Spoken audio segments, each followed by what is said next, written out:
Bonjour chers téléspectateurs d'Afro Info 243, bienvenue et un grand merci pour votre fidélité.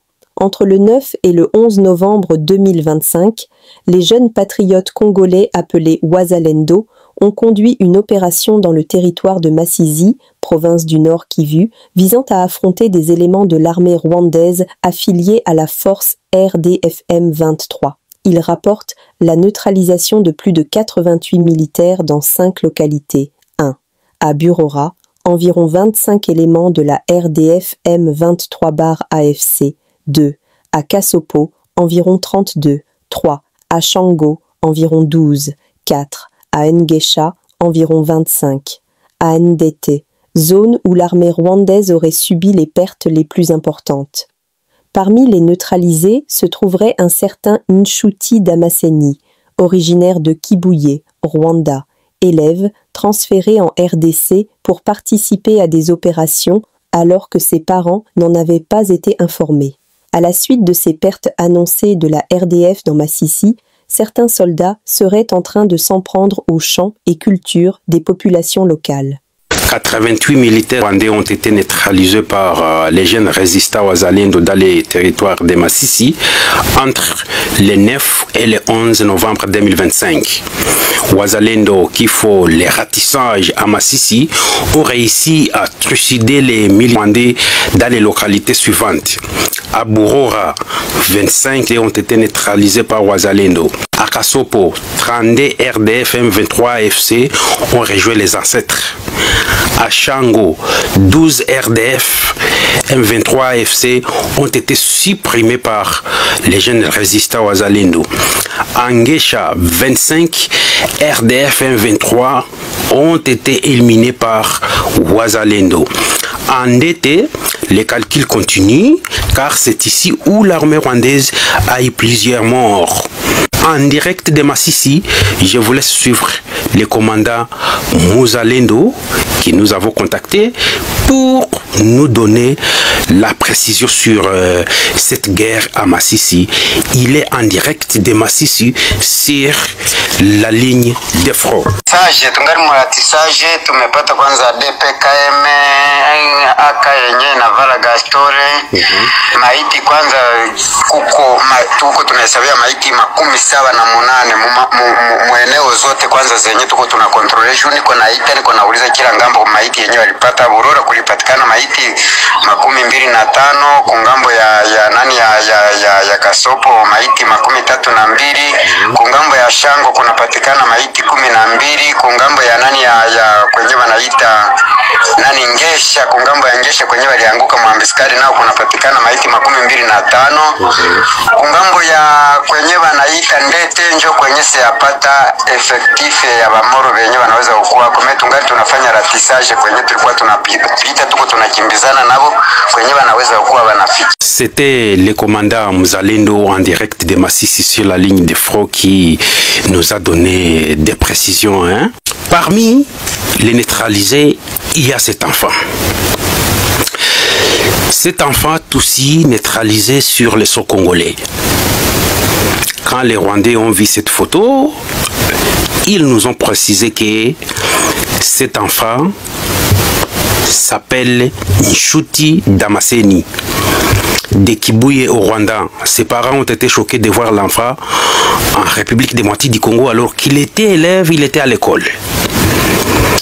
Voilà comment Paul Kagame envoie les enfants dans la guerre en République démocratique du Congo. Selon cette personne de Kibuye, que je garde l'anonymat à cause de son pays, nous affirme que son nom c'est Nshuti Damaseni.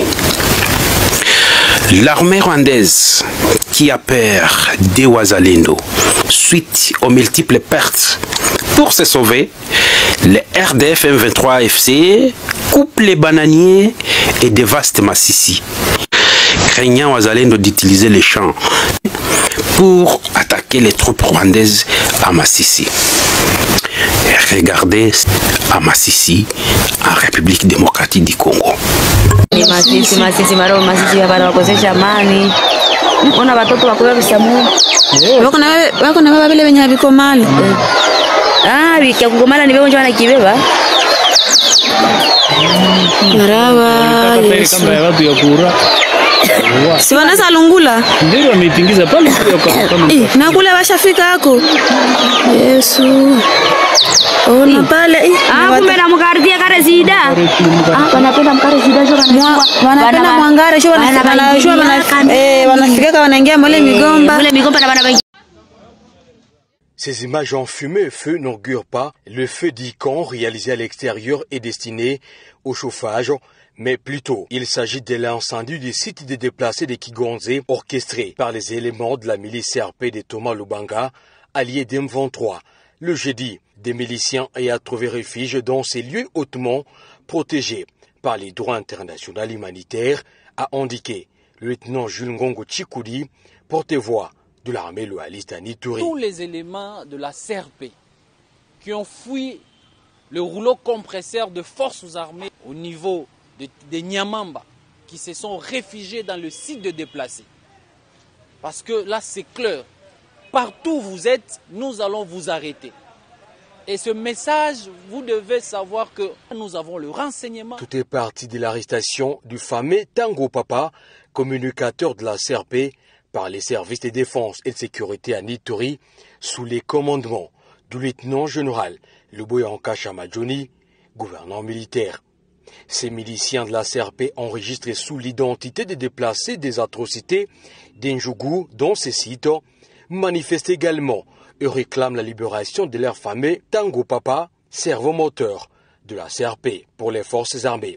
À ces temps, tous les complices et collaborateurs ainsi que les miliciens qui se cachent dans les sites des déplacés et politiciens impliqués dans ces mouvements seront arrêtés, quoi qu'il en soit. Et quoi... Souvenez-vous, certains massacres de la population de Djougou, c'était qu'une histoire de provocation et représailles. Certains éléments du groupe armé Zahir, en provenance de sites de déplacés, ils allaient s'attaquer à la population civile. Et la suite, c'était quoi? Le représailles dans le site des déplacés. Nous devons mettre fin à cette histoire. Rappelons que, lors de plusieurs bouclages menés par les forces de défense et de sécurité, plusieurs effets militaires, armes et munitions avaient été découverts dans ces sites. Le plus récent cas, spectaculaire, est la découverte d'une cache d'armes appartenant à la milice CRP tout près du site des déplacés de Nyamoussassi. Certaines communautés, au cours des conflits armés dans l'est de la République démocratique du Congo. Ensuite, il y a le paragraphe qui recommande à la Commission de faire de même. Ce point dit demande enfin à la Commission d'adopter également une résolution reconnaissant et condamnant les violations graves et massives des droits de l'homme et les crimes internationaux en République démocratique du Congo, en ce compris le génocide. Là, c'était la société civile africaine. Donc aujourd'hui, il n'y a plus de doute. Le combat initié, je dirais conçu et initié par son Excellence, Monsieur le Président de la République, je dirais le couple présidentiel, en raison de l'implication de la très distinguée première dame dans ce combat a produit d'abord un effet au niveau de la société civile africaine qui a reconnu le génocide commis chez nous. Maintenant, c'est la résolution qui a été adoptée par la Commission africaine des droits de l'homme et des peuples. Son intitulé dit « Résolution relative à la justice pour les victimes de violations graves, massives des droits de l'homme et des crimes internationaux en République démocratique du Congo depuis 1997. Je vais vous lire deux paragraphes importants. Voici le premier. Considérons également les rapports du Haut-Commissaire des Nations Unies aux droits de l'homme